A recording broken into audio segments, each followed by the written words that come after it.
with Shopping for Fangs, basically, I met Justin in film school, and we were like really, really close friends. And I just said, well, let's make a feature together. So we started writing, and he was writing his part of the movie, and I was writing my part of the movie, and it's kind of developed the two stories as a feature. And I got a grant from Canada Council for the Arts, for like I think 50,000 or something. And I told Justin, we got money, 50,000, let's make the movie. And we made it in the summer of 1996. And it's with 35 millimeter. We canned it for 50,000. We put everything in the can for 50,000. Everybody worked for free. And then we got a little bit more finishing money, and then it went out to the festivals. It played at Toronto Film Festival. And that just gave us so much opportunities to play at other film festivals. Again, it's one of these movies that Shopping for Fangs was everybody heard about it, but not a lot of people have watched it. And the distribution of it is like, we probably made a total of like 10 grand from the movie. After all that. Yeah, with Drift, basically, I put out a casting call, and somebody told me about Reggie, and I auditioned him, and he basically, was the guy. So I just cast him, and he did an amazing job in the movie, and he really carried the movie.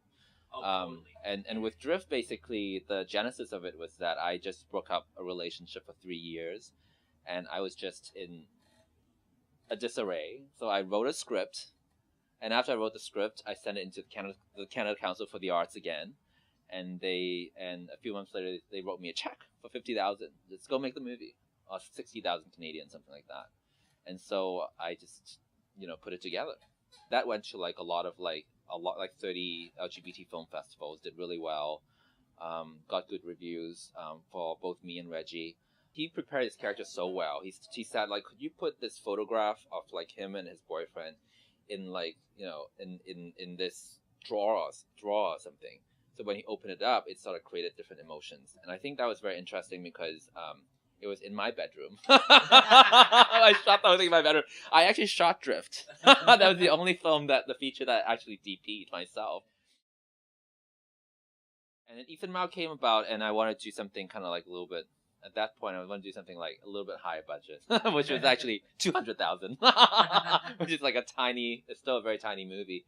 And basically, I got like some private equity. There's no grant money in it. It's all private equity, and I just wanted to make like a gay teen thriller, psychological thriller, drama type of movie, and then I made that movie with Quention Lee, and it's actually Ethan Mao was one of my it's actually one of my favorite.